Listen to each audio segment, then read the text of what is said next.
Today on CityCast Austin, happy November. It's time for our monthly guide to all things cozy and fun this month. We have a special guest joining us to help you with all the tips to make the most of November in Austin. We're talking about the best things to see, to read, and of course, to eat. And if you're just now discovering CityCast Austin, welcome, hello. Join us every morning for the latest on Austin news and culture in our daily podcast right here.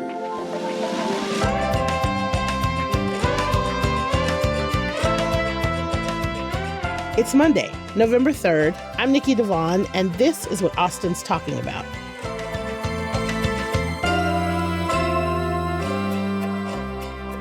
Hey y'all, I am here with Lila Sales, a publisher and editor who writes a weekly newsletter called The Light and Bright. What's up, Lila? Hi, Nikki. Thank you for having me. Thanks for being here. And of course, I'm here with our producer, Alyssa Castles. What's up, Alyssa? Ooh, hello. It is that time of year, y'all. It is literally chilly as we speak. Ooh. The weather is cooling off. We don't know for how long, but whatever. We will take it right now. Absolutely. So, we just got out of Austin's busiest month of the year, technically. But things are not slowing down in this city anytime soon. November in Austin is just as packed with all kinds of fall festivals, concerts, and more. So I want to know what's on y'all's must-see list this November in Austin. Alyssa, you want to go first? So 2 festivals I'm really, really excited about. I have yet to get tickets, but I'm planning on getting tickets. First up, we have the Honky Tonk Fest on November 8th. It is put on by Austin Monthly. It sounds incredible. I'm a big two-stepper dancer gal, so it just sounds like a full day of really fun dancing and listening to great music. It is at Jester King, which is in the Hill Country. It's this brewery. If you've never been to it, it's beautiful. Love it's Jester awesome. King. Love it. Yeah, they have such good pizza also. And goats. Goats! Yeah. Wow, look at that. But yeah, the lineup sounds amazing. We have Shep Burrell, which I've never actually listened to, but everyone is obsessed with her. Emily Ninny, Honky Tonkin' in Queens. And then we also have some amazing eats. KG Barbecue is going to be there, and I love him and we his love food. KG Barbecue. We love KG Barbecue. Jabs also, which was the winner of the Burger Bash, apparently. And I've never had Jabs, but sounds yummy because everyone knows I love a burger. So yeah, it sounds really, really fun. There's two-stepping lessons if you've never two-stepped before. There's art. I have never two-step, or like a little-ish, but not in any way where I've done it without like looking at my feet the whole time and apologizing to my dance partner every 2 seconds. I feel like that's normal. And I feel like it's all good to mess up. It is all good to mess up. That's the only saving grace of two-stepping for me is just that. Is that it's like, you're going to mess up and it's okay. You're going to step on someone's feet and it's okay. I don't know why I can't get it. And I think it's because I want 1, 2, 1, and 2, 1, 2, 1, and 2, instead of just like 1, 1, and 2, 1, 1, and 2. Oh. Well, it's confusing because Austin has a different two-step than the rest of Texas, which I learned. What? I was already confused enough. Sorry to tell you. I can't even. Yeah.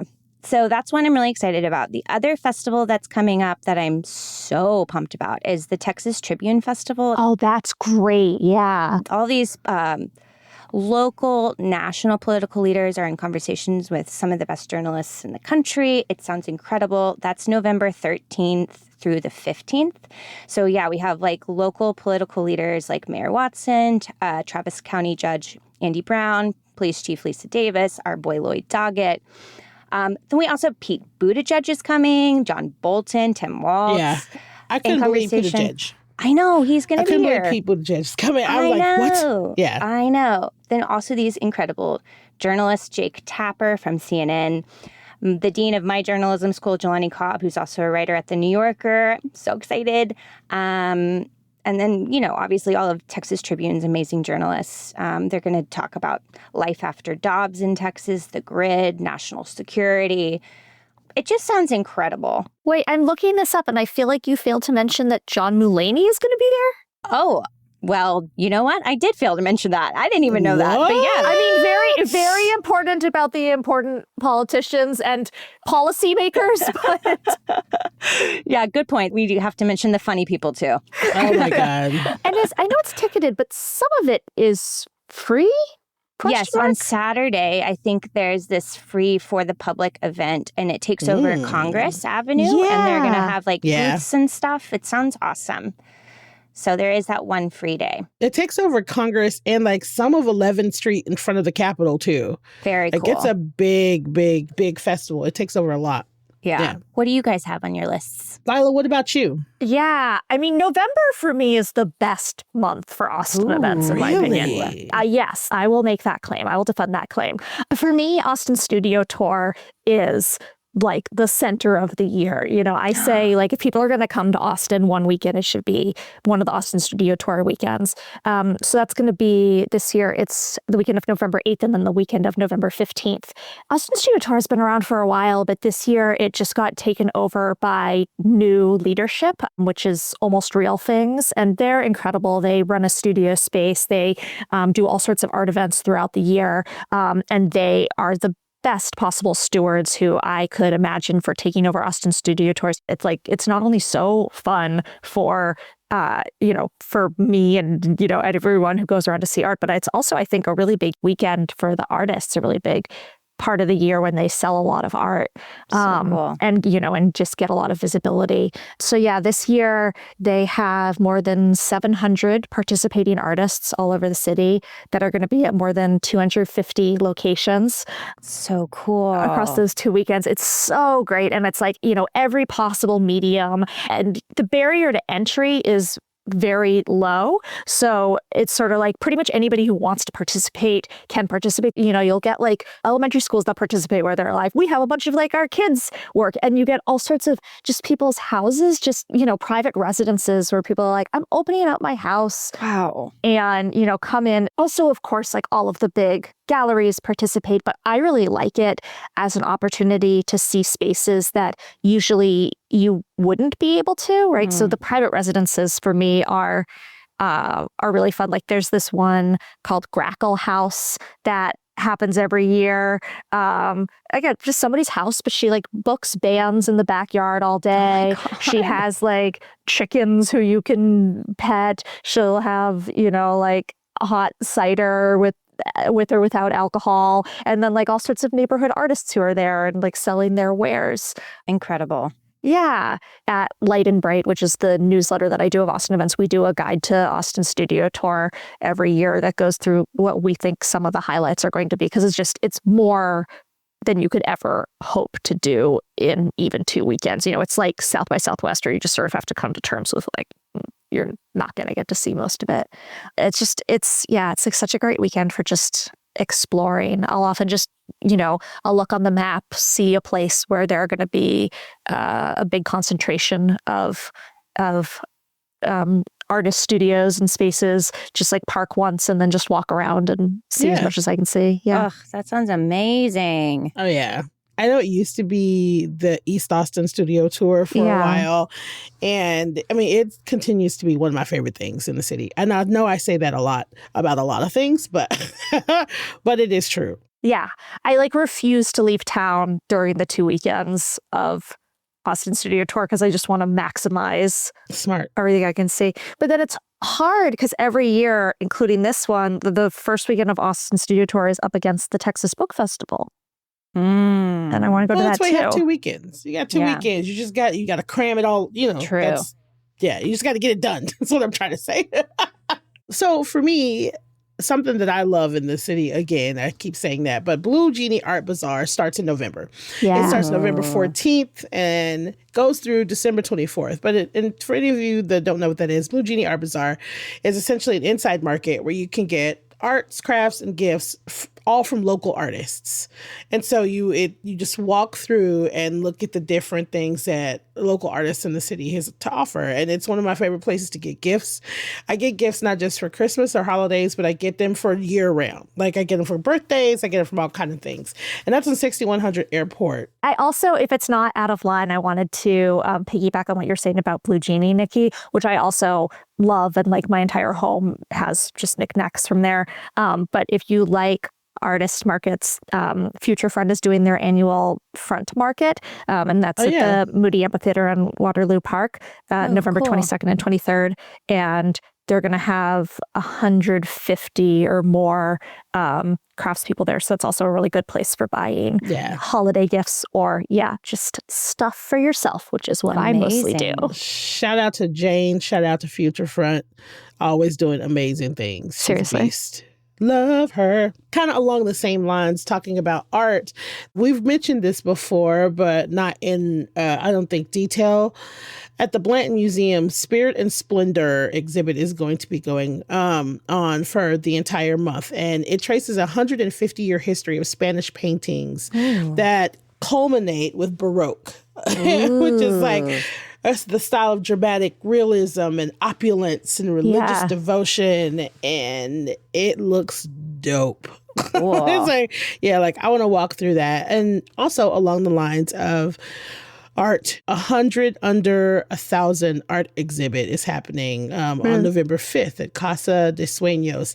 And it's essentially an opportunity for you to get, like, I won't say real because that's not the right word to use. Original art. For you to get original art under $1,000. And that might sound crazy, but it sometimes can be hard to do. So you can choose between 100 artists that are offering original art for under $1,000. And I think that's cool. That's good. Yeah. And then another thing that you can see, like we said before, concerts. November is full of concerts. And this month alone, we got David Byrne. Ooh. Oh my God, that's a big name. I know. On the 25th and 26th, Billie Eilish on the 13th and 14th. I know, Maroon 5 on the 4th. Black Flag on the 25th. Wyclef Jean on November 10th. And one of my favorite, kind of not new, but recent rappers, Little Sims, is on the 11th. And so, like, if you just look for the concerts, that was just a handful of the concerts that are happening in the city this month. It's crazy. I have tickets to see Jens Lekman at Mohawk on November 25th. Ooh. He's like a Swedish indie pop artist. And that's the show I'm most excited for this month personally. Cool. Yeah. So you have plenty of opportunities to go see stuff this month. I mean, it seems like it's going to be a creative month for creatives. Art, music, books, politics. You know what I mean? We got a little bit of everything.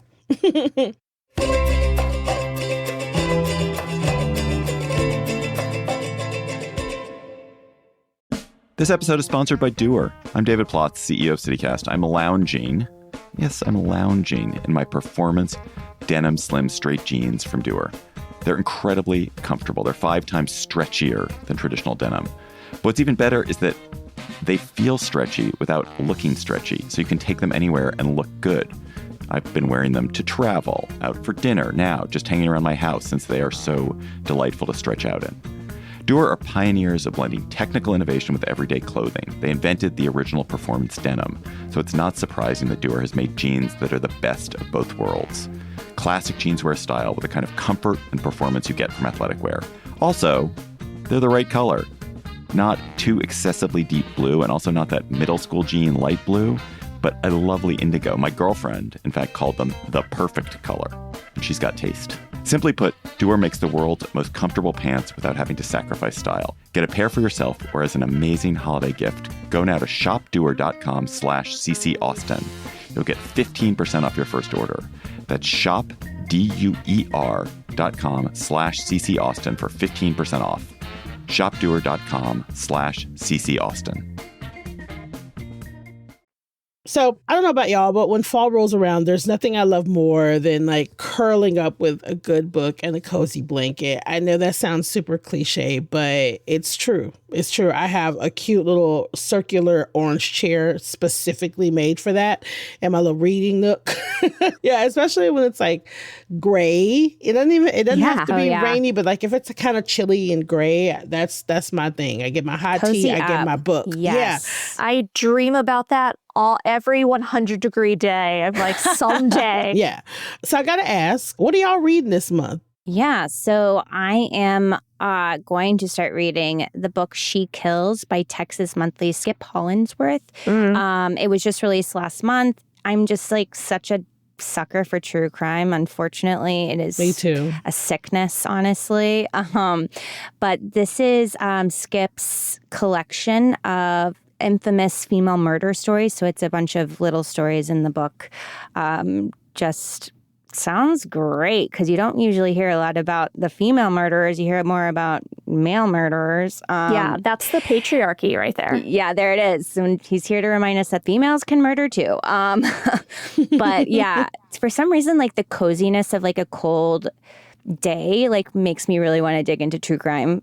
I don't know, but I'm excited to read this book. I think it makes sense. Okay, thank you. I think it makes sense. I feel really ashamed about it, but it's true. And he's going to be at Texas Book Festival. Wow, look at that. Okay, Yeah. cool. Talking I hope about he's this book, promoting his book. There you go. It's like a way to drop you into the creepiness, like cold days. Yes, it's like a really good way to like intensify the experience of reading. If you have to like cozy up and like, ooh, like you already have the shivers. Yeah. I get it's it. kind of spooky. But yeah.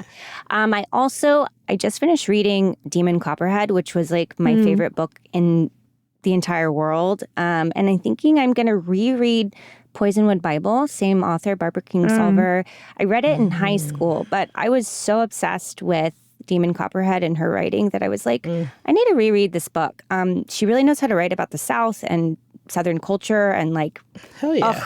I'm so excited. So I'm going to reread that. Yeah.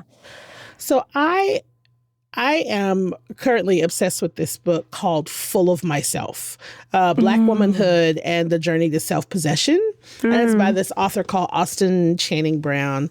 And I just started it. It is so good. And it's like, it looks at the mechanisms that limit who Black women are allowed to be at work, at home, in the community. And how, coming into self-possession as women and Black women in general is justice work. So I'm obsessed with that. I just got done with a book called All Fours by Miranda July. Yes. People talk about that a lot. It is so good. It's like a woman in her 40s, I think 45. She's going through perimenopause. She ends up having an affair. But it sparks this like sexual awakening in her. But other than that, it's just so fucking funny. It's funny and it's cringy and it's sad and beautiful. And I love a book that just kind of takes me on this like journey through someone's... You mean life? Yeah. Yeah, like that. It's like I don't get me wrong. I love a fiction book. I absolutely do. But I also just love reading about something that I can relate to. You know what I mean? Like 40. Your 40s are hard, man. Yeah. You know what I mean? So I sure do. Yes. Yeah. So I think there with you. If you're a woman like in your 40s or just even late 30s, you'll genuinely relate so much. You really, really will. I can't recommend it enough. A friend gave it to me, and then I handed it off to another friend. It's so good. I love Miranda July, too. Love her. Great I love the way she filmmaker, writes. great thinker. Yeah. Yes. She writes. I've said this about someone else recently, and I don't remember what it was, but she writes like a homegirl. It's like you're talking to someone that you know, and I really like that. That's kind of my brand. She's the best. Speaking of talking like someone you know, the other thing that I've been getting into is Substack. Sure. And it's essentially like a blog app where you can read all these different blogs. And I follow a person named Samantha Irby. And Samantha Irby is a writer. Good. She's amazing. Her page is called Bitches Gotta Eat.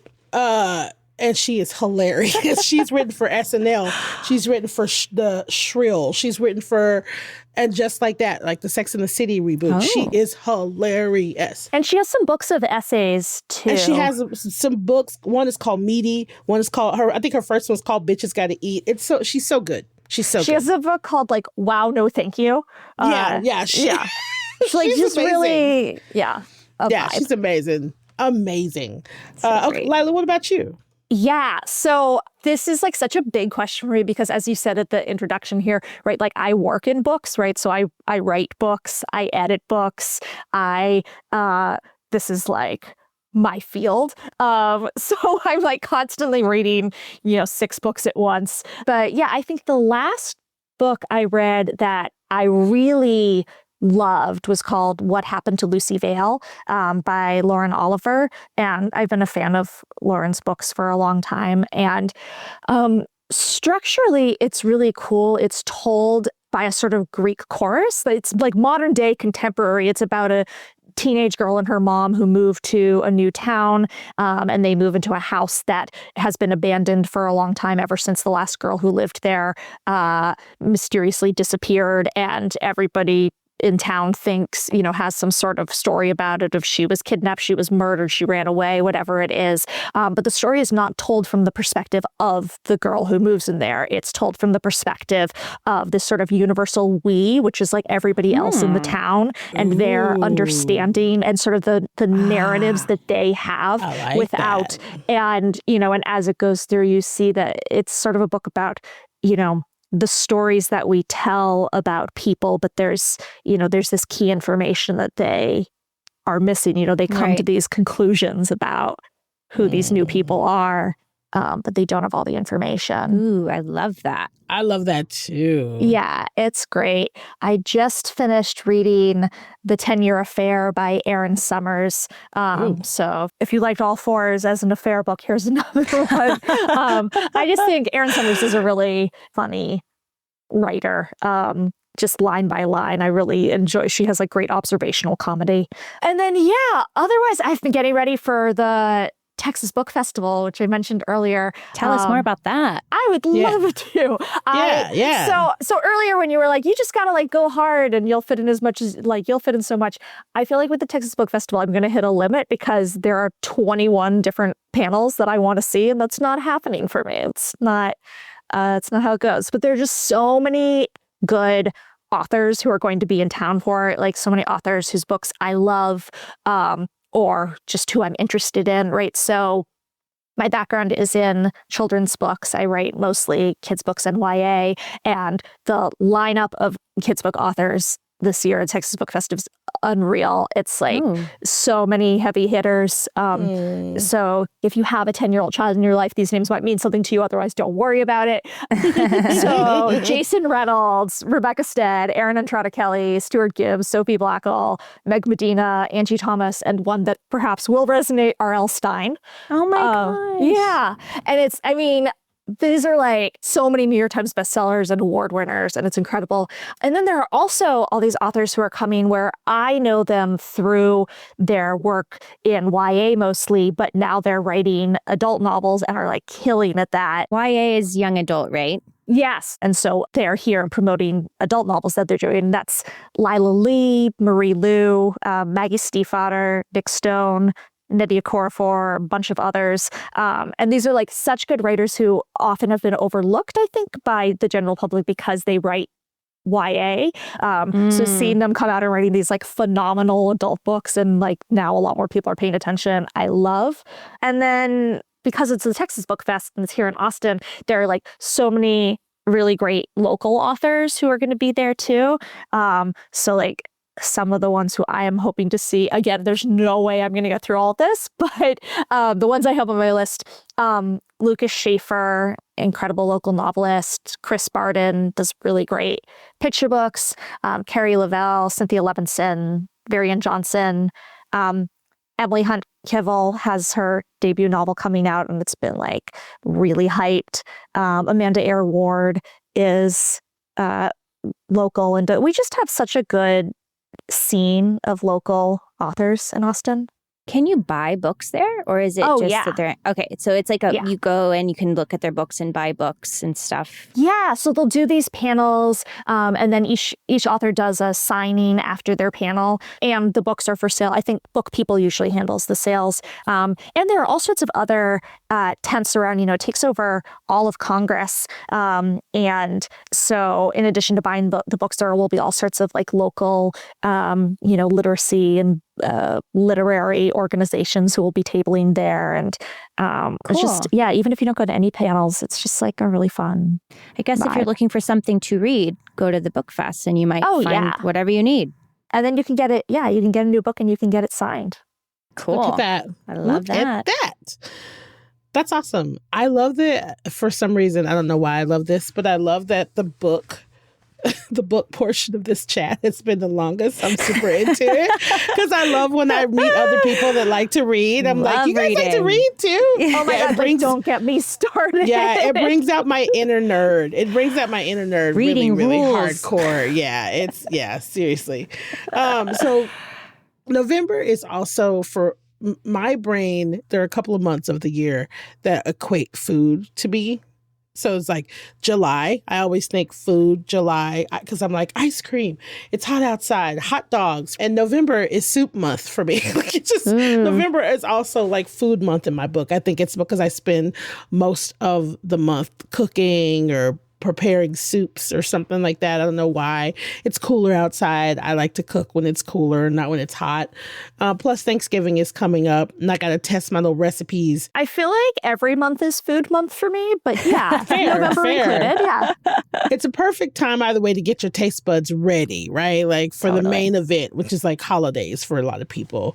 So I'm curious, like, what are y'all cooking or eating this month? Lila, what is the thing that you're like, this month, I'm always going to cook or eat this? Okay, so I wouldn't describe this as a meal per se, but I do think it can elevate every day. My great passion in this world is hot chocolate.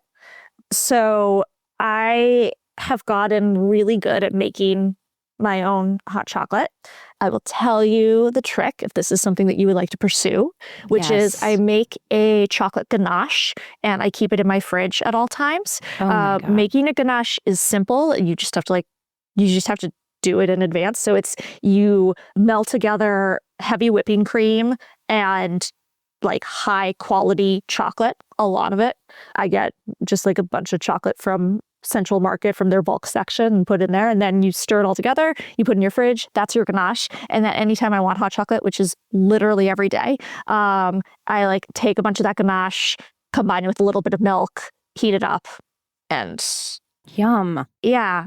And I'm happy every day. That sounds incredible. Nice. That is a cozy November situation. Yeah. I'm a hot chocolate girl too. That sounds delicious. Yeah. When you were saying earlier about like waiting for a grade A to read a book, like I immediately, like if it starts drizzling at all, I'm like, all right, I'm getting on my ganache. I'm getting my books. Like, let's go. Yes. It is ganache time. It's ganache time. Yes. Oh my God, I love this. Alyssa, what about you? Yeah, so I love the soup season that you mentioned. It feels like soup season to me is November too. One of my favorite soups is the lentil soup from Hyde Park Bar and Grill in Austin, and my mom somehow found the recipe. What? Yeah, and so I do make that as well as order it. And you can make a huge batch and put it in your freezer and have it for a long time. So that's a tip of the trade. But I wanted to mention November for some people here in Austin is going to be a tough month. SNAP was slated to be paused for this month because of the government shutdown. SNAP is the Supplemental Nutrition Assistance Program. But last week, 2 judges ruled that the Trump administration must now fund the program throughout the government shutdown, which it is still shut down as of this recording. But with this ruling, it's kind of uncertain when those payments could be distributed. It could take weeks to come through. So, some of our Austin neighbors could be in a pretty tough spot needing some food. So I just wanted to quickly talk about where Austinites can turn if they're in need of food. Central Texas Food Bank, Meals on Wheels, community fridges. You can go to findhelp.org to find food banks near you. Also, because of what's happening, the Central Texas Food Bank has expanded its operations. There's quite a few locations. You can check online to see where the nearest one is to you. And they're also experiencing like quite a huge demand right now. They're in desperate need of volunteers to help with the operation. And if you have cans of food, please consider donating to the food banks and to help support our neighbors. Yeah, it's about to get tough for people. It is. I'm going to piggyback on you. Please do. So, in line with what you mentioned, I'm going to talk about, I'm going to be cooking and donating to my neighborhood fridge. So that's great. You mentioned community fridge. ATX Free Fridge has 5 fridges throughout the city. They got Brentwood, Dove Springs, Ditmar, West Campus, and on the east side at Nixta. And you can give, or also you can give what you can take what you need. They're open 24/7. if you can't go on the website and, because they have kind of like, here are things you can drop off. Like you can't drop off like frozen meats or fresh meat or anything like that, but like vegetables, canned goods, all kinds of stuff. So check out what you can drop off. I am going to make food throughout the month so I can take it to these fridges. I like to do casseroles, my favorite easy casserole, or like one pot type meals because they're filling and a little goes a long way. My favorite casserole to make is easy and it's cheap as hell. So you get 2 bags of cooked rice, 2 cans of cream of chicken soup. You can also sub out cream of mushroom soup, a bag of cooked broccoli florets that I cut up into small pieces. And you can either get like rotisserie chicken from H-E-B or just cook some chicken breast. Chop it all up, mix it all up together, put it in a baking dish. If you like me, sprinkle cheese on top if you want. Bake it at 350 for 20 minutes. That's it. Cool. And you can section it out, put it into gold containers, and take it to the fridge. That's what I plan on doing. You can also, if you're not a cook, sandwiches. Make sandwiches. Leave some sandwiches. Fresh vegetables, fruits, salads.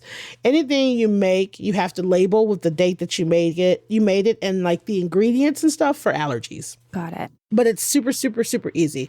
Go to atxfreefridge.com for more info. I'm going to be doing it all month, a couple of times a month, and for sure on Thanksgiving. But I also want to bring up DoorDash and GoPuff are donating meals and they're waiving fees for SNAP groceries. And so that's also something that you can tell people if you are I am a DoorDasher. Yes, me too. Sometimes I'm just not in the mood, and I'm lucky enough to live at a place in the city where everybody delivers. But so I like that everybody in the city is pitching in to kind of help and like all that good stuff. But also, it's my cooking time. So it just gives me an excuse. It's just me and Nicole. It's just 2 of us. And I don't know how to cook for small portions. Oh my gosh. I have no idea how to cook for 2 people. I don't know. It either has to be 4 to 6. So this is great. If you're like me and you cook large portions, this is the perfect time to donate some of those meals. Absolutely. Yeah. And also eat casseroles because it's casserole time. It is also casserole season. It's casserole season. Girl, I love a casserole. Me too. Like 185. I love casseroles. So, okay, you guys have everything you need to be out in the city this November and get into, and we want to hear what you went to see. I want to know who's going to go to the Austin Studio Tour, honestly. I want to know where y'all favorite places are to go to the Austin Studio Tour because I have my haunts, but I like this idea of just like parking somewhere, Lila, like you said, and just like walking and taking off and seeing what you bump into. Yeah. We do have that guide on the Light and Bright website, which will help. But also similarly, like I want to know what people like because we can add to the guide and if there's stuff that people recommend. Yeah. And if you haven't checked out the Light Bright guide, you got to get into it. You got to get into it. It's real good. It's real good. Thank you. Yeah. So get into it. Alyssa, Lila, thank you for being on with me today. This has been awesome. I love chats. I love chatting. Yay. Thank you for taking the time, Lila, to come in and be our guest. Yes, thank you. Thank y'all for inviting me. Of course. Of course.